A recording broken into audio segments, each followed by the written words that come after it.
ಕಲ್ಯಾಣ ಕರ್ನಾಟಕದ ಪ್ರವಾಸವನ್ನು ನಾವು ಹಮ್ಮಿಕೊಂಡಿದ್ದೇವೆ. ಸಂಘಟನಾತ್ಮಕವಾಗಿರ್ತಕ್ಕಂಥ ಪ್ರವಾಸ. ಇನ್ನು ರಾಜ್ಯಾದ್ಯಂತ SIR ಮತದಾರ ಪಟ್ಟಿಯ ಪರಿಷ್ಕರಣೆ ನಡೀತಾ ಇದೆ ಮತ್ತು ಸಂಘಟನಾತ್ಮಕವಾಗಿರ್ತಕ್ಕಂಥ ವಿಚಾರಗಳು ಎಲ್ಲವನ್ನೂ ಕೂಡ ಚರ್ಚೆ ಮಾಡಬೇಕು ಅಂತೇಳಿ ಬೀದರ್, ಗುಲ್ಬರ್ಗ, ಯಾದಗಿರಿ, ರಾಯಚೂರು, ಕೊಪ್ಪಳ ಈ ಜಿಲ್ಲೆಗಳ ಪ್ರವಾಸವನ್ನು ಹಮ್ಮಿಕೊಂಡಿದ್ದೇವೆ. ಎಲ್ಲ ಜಿಲ್ಲೆಗಳ ನಮ್ಮ ರಾಜಕೀಯ ಸ್ಥಿತಿಗತಿ ಬಗ್ಗೆನೂ ಕೂಡ ನಾವು ಚರ್ಚೆನ ಮಾಡೋರಿದ್ದೇವೆ. ವಿಶೇಷವಾಗಿ ಸಂದರ್ಭದಲ್ಲಿ ಚರ್ಚೆ ಮಾಡುವಂಥದ್ದು ಅಂತ ಹೇಳಿದ್ರೆ ಬೀದರ್ ಇರ್ಬೋದು, ರಾಯಚೂರು ಇರ್ಬೋದು, ಗುಲ್ಬರ್ಗ, ಯಾದಗಿರಿ ಜಿಲ್ಲೆಗಳಿರ್ಬೋದು. 12% ಮಳೆ ಆಗಿರುವಂಥದ್ದು. ಈ ಭಾಗದಲ್ಲೇ 30 ಲಕ್ಷಕ್ಕೂ ಹೆಚ್ಚು ಹೆಕ್ಟೇರ್ಗಳಲ್ಲಿ ಇವತ್ತು ಬಿತ್ತನೆ ಆಗದೇ ರೈತರು ಪರದಾಡ್ತಾ ಇದ್ದಾರೆ. ಮಳೆಯ ಅಭಾವದಿಂದ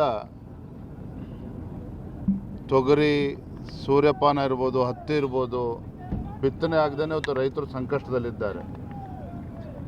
ಮಾನ್ಯ ಮುಖ್ಯಮಂತ್ರಿಗಳು ಮೊನ್ನೆ ದಿನ ಬಸವ ಕಲ್ಯಾಣಕ್ಕೂ ಕೂಡ ಭೇಟಿಯನ್ನು ನೀಡಿದರು.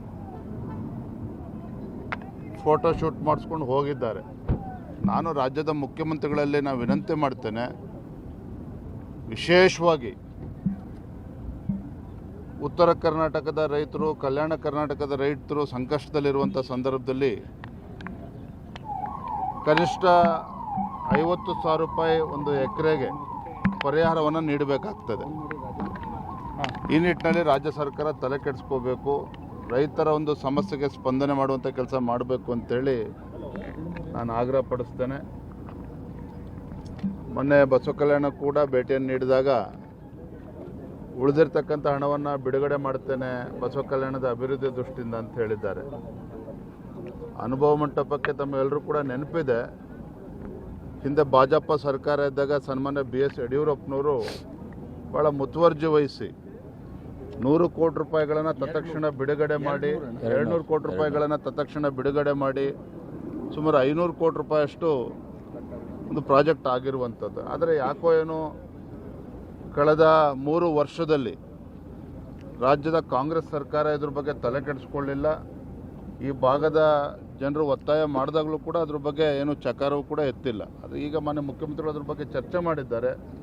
ಇವರ ನೇತೃತ್ವದಲ್ಲಾದರೂ ಕೂಡ ತತ್ಕ್ಷಣ ಹಣ ಬಿಡುಗಡೆ ಮಾಡಿ ಏನೇನು ಕೆಲಸಗಳು ಆಗಬೇಕು ಅದ್ರ ಕಡೆ ಗಮನ ಹರಿಸ್ಬೇಕು ಅಂತೇಳಿ ತಮ್ಮ ಮುಖೇನ ನಾನು ವಿನಂತಿ ಮಾಡ್ತಾ ಇದ್ದೇನೆ. ರಾಜ್ಯ ಬಿಜೆಪಿಯಲ್ಲಿ ಏನೂ ಸರಿ ಇಲ್ಲ ಅಂತ ಪದೇ ಪ್ರೂವ್ ಆಗ್ತಾ ಇದೆ. ಅದೇ ವಿಶೇಷವಾಗಿ ಬೀದರ್ನಲ್ಲೂ ಕೂಡ ಸರ್ ಈಗ ಚುನಾವಣೆ ಬರ್ತಾ ಇದೆ, ಜಿಲ್ಲಾ ಪಂಚಾಯತ್, ತಾಲೂಕು ಪಂಚಾಯತ್, ಯಾವ ರೀತಿ ಇದಕ್ಕೊಂದು ಫುಲ್ ಸ್ಟಾಪ್ ಇಡ್ತೀರಿ? ಮತ್ತೆ ಪದೇ ಇದನ್ನು ಈಗ ಅಡ್ಡ ಮತದಾನ ವಿಚಾರ ಆಗಿರ್ಬೋದು, ಪ್ರತಿಯೊಂದು ಎಲ್ಲ ಆಂತರಿಕ ಬೇಗುದಿ ಆಗಿರ್ಬೋದು ಸರ್, ಯಾವ ರೀತಿ ಇದನ್ನು ಬಗೆಹರಿಸ್ತೀರಿ ಅಂತ, ಮತ್ತೆ ಏನು ಕ್ರಮ ಕೈಗೊಳ್ಳೋದಾಗಿದೆ?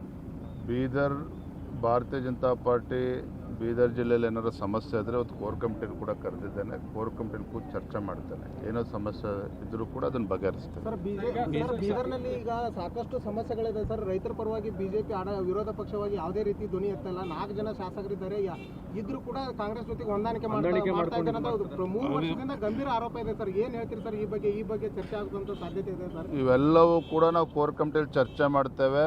ಆ ರೀತಿ ಪ್ರಶ್ನೆನೇ ಇಲ್ಲ. ನಮ್ದು ಯಾವುದೇ ಶಾಸಕರು ಕಾಂಗ್ರೆಸ್ ಜೊತೆ ಹೊಂದಾಣಿಕೆ ಮತ್ತೊಂದು ಪ್ರಶ್ನೆ ಇಲ್ಲ. ಇವತ್ತು ಇವೆಲ್ಲವೂ ಕೂಡ ಚರ್ಚೆ ಮಾಡಿ ರೈತರ ಸಮಸ್ಯೆಗೆ ಭಾರತೀಯ ಜನತಾ ಪಾರ್ಟಿ ಯಾವ ರೀತಿ ಸ್ಪಂದನೆ ಮಾಡಬೇಕು, ಜಿಲ್ಲಾ ನಾಯಕರುಗಳು ಯಾವ ರೀತಿ ಸ್ಪಂದನೆ ಮಾಡಬೇಕು, ಎಲ್ಲವನ್ನೂ ಕೂಡ ನಾವು ಚರ್ಚೆ ಮಾಡ್ತೇವೆ.